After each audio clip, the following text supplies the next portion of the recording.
created by man, and it was just a story until we get to that point, because we can't really, because I respect your point of view that it's just good words. And it's good words to live by sometimes, not when they say, well, we need to stone somebody for adultery. No. You Yeah, I understand? But the good That- stuff of it is something that we can apply our lives to and say that I'm going to channel my life towards these ideas because they are going to make me successful. And we all want to be successful. We want to all be empowered. We want to feel like we have some say in our lives on the choices that we make and the conditions or the consequences of those choices we make. And so when we set our lives up, we are looking for different parts of the best way to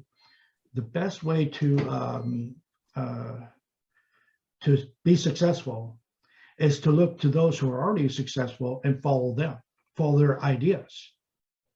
So if I see a family that is successful in their relationships and mine's falling apart, then I'm going to ask them, what is your lifestyle? And then I'll analyze it and say, okay, well, they're doing this, this, and this, and I'm not. So I need to change this, this, and this if I want that kind of a better life. And believe me, there's no utopia in any family. It's just, yeah. I think the biggest thing that most people can achieve is peace, not utopia. Peace within their own hearts. Yeah. No matter what. Do you think that an atheist family can have fulfillment and happiness? Yeah, absolutely. Absolutely. Yeah. If they follow the right principles. Okay.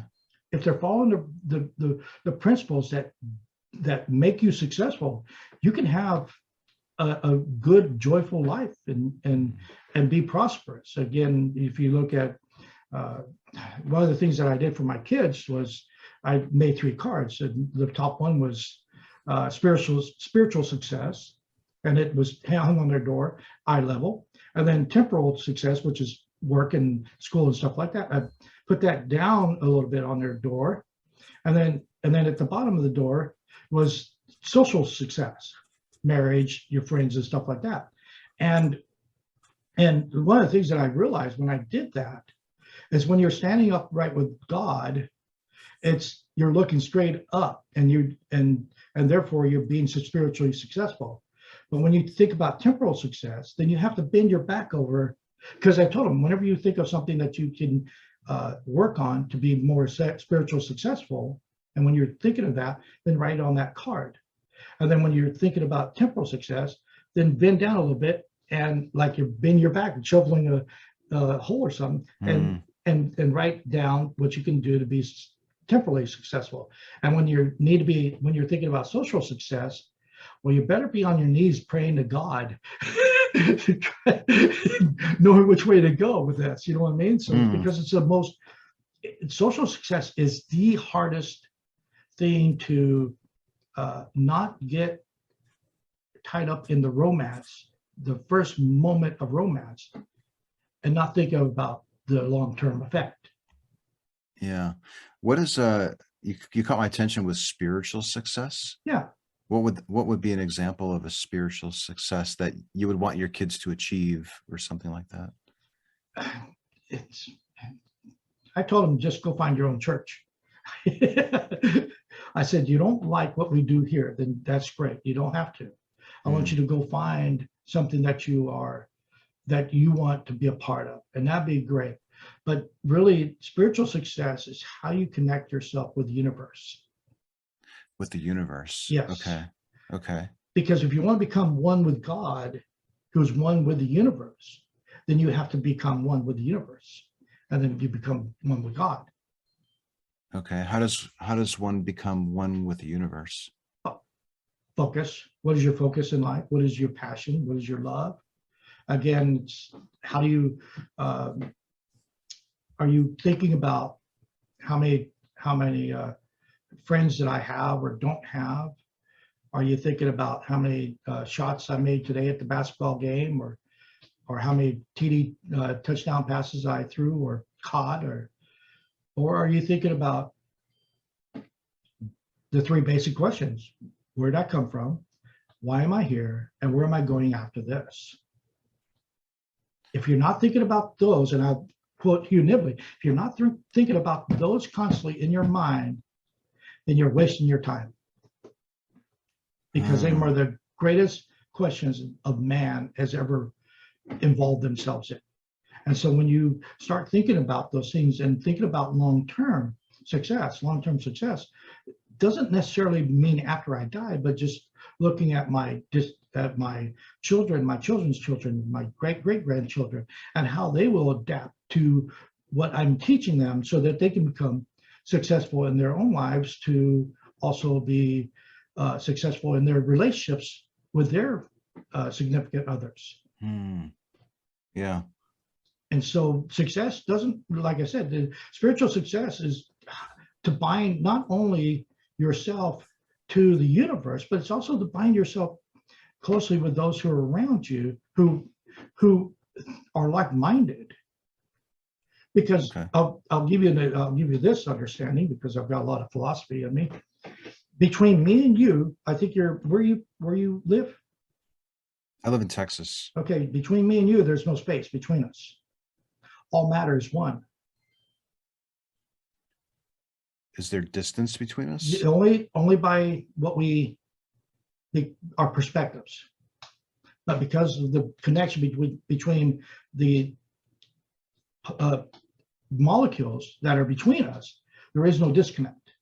Oh, I see. Yeah, like the air, the walls, the roof, the Everything's trees, one. the mountain, the water it passed through, the rainstorm. It's all The whole connected. universe is one mass. Uh-huh. Because one of the things that I learned a long time ago, before I even heard of dark matter, was that the universe is one mass. There is no separation between one molecule to another. It's just all connected. That's where dark matter actually fills in the void of what they thought was a void. Yeah.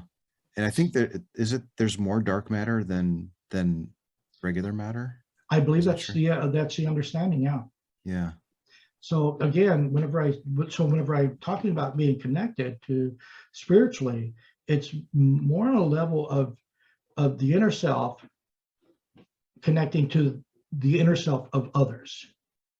The aura that we are we setting forth a positive impact when we are around people, or is our minds full of negative thoughts because the world just not treating us right? Okay. That's interesting. Because because within the universe you have electrons, protons, and neutrons. They all three exist, and all things are created. There's a scientific study that was out that our personalities actually come from the genetic design of our human species.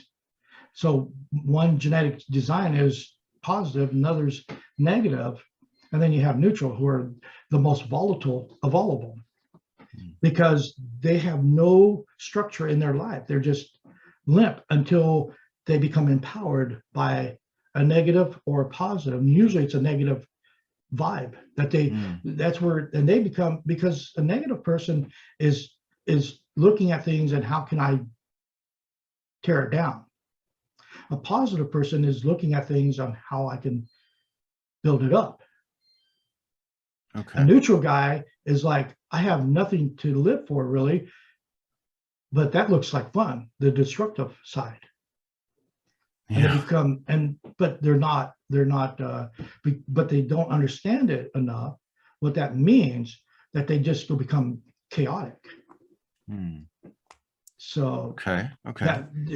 So there's within our own structure and within the universe, there's positive, negative, and neutral people that exist, and we all can affect one another by how we present ideas. I mean, I could be the most hostile person on this video and present you with, hey, you're an atheist and you're just complete garbage and stuff like that, and you would feel that. You know what I mean? Even from this distance away, you could feel that. I would feel it. But because I appreciate your position and appreciate the fact that you want to have a conversation with me, I appreciate your position on being atheist and how that, and not say, hey, you're going to go to hell if you don't believe. And I don't absolutely believe that 100%. I don't believe that. It's not about a heaven or hell. It's how you affect your children and how you affect others around you that means something to me. Whether you choose to say there's a God or not, I don't care. What I care about is teaching you some things and you teaching me things and how I can live a better life and understand people even more by their positions. Oh, that's interesting. That sounds like humanism. I'm full of everything. I go with science, humanism, social societies and how they develop. I go with philosophy. I'm not grounded. And here's the crazy thing. I'll tell you, I forgot to tell you that when I was in high school and grammar school and even into the Air Force, I had to go to remedial reading and comprehension. So yeah, I have no, so, and I would say. Were you dyslexic or something? I had a brother that's. My dad was. He would reverse his B's and D's and he had to like go with all this. It's really, I struggle just reading. I mean, it's like, it's a chore to me. I hate reading. But I do too. But lately, I have a hard time reading. Okay. I'm good with skimming these days, but like full-fledged reading has been really difficult for me. It has to be a very interesting subject that I be a part of. And then the amazing thing is, and I'm just saying this, that's what I'm talking about, being connected to the universe. When you become more and more enlightened by the universe, you become more and more enlightened. Because it's teaching you.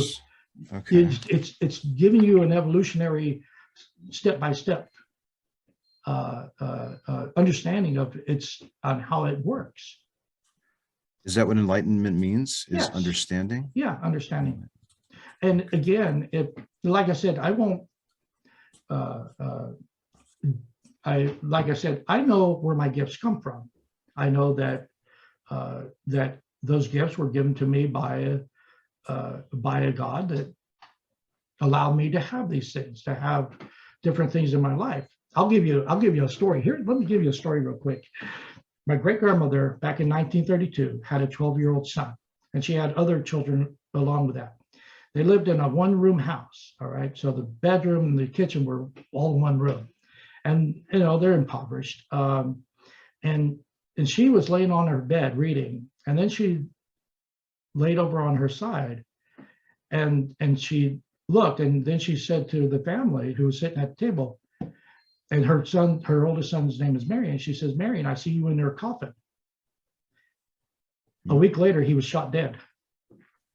Huh. So Chickasaw Indian. So, and I've got all kinds of crazy stories in my own life that have happened, that when you become more connected, the more you become connected to the universe and to that source and where you came from, it becomes more apparent of the things that you can, the abilities that you have outside of yourself. Okay. People have more abilities. Spiritual abilities, if you want to call it that. Spiritual abilities. Yeah. Okay. So like I said, how one of the things that I have is I dream prophetically, and whenever I dream prophetically, it's word for word what happens. Oh, really? Yeah, and it always comes about 6 months later after my dream that these events happen. So the dream will happen, and 6 months later the event will happen. And so that's interesting. I get an